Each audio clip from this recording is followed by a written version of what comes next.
আসসালামু আলাইকুম। আমি ডাক্তার আঞ্জিরুন নাহার আসমা, অধ্যাপক এবং বিভাগীয় প্রধান হিসাবে কর্মরত আছি পপুলার মেডিকেল কলেজ হসপিটালে।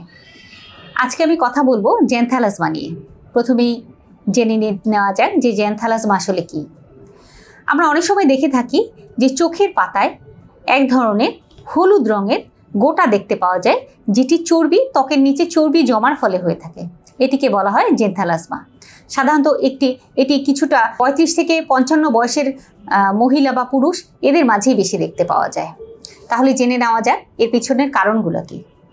এর পিছনে বেশ কিছু কারণ রয়েছে। তার মধ্যে একটি হচ্ছে, যদি রক্তে চর্বির পরিমাণ বেশি থাকে বা ফ্যামিলিগতভাবে যদি পরিবারের অনেকেরই রক্তে চর্বির পরিমাণ বেশি থাকার একটি প্রবণতা থাকে, কিংবা যদি ওজন বেশি সমস্যা হয়ে থাকে বা ওভারওয়েট হয়ে থাকে, কিংবা ডায়াবেটিস থাকে, কিংবা হাইপোথাইরয়েডিজম থাকে, অথবা যদি স্মোকার হয়ে থাকে, তাহলে এই জ্যানথালাসমার প্রবলেমটি দেখা যেতে পারে।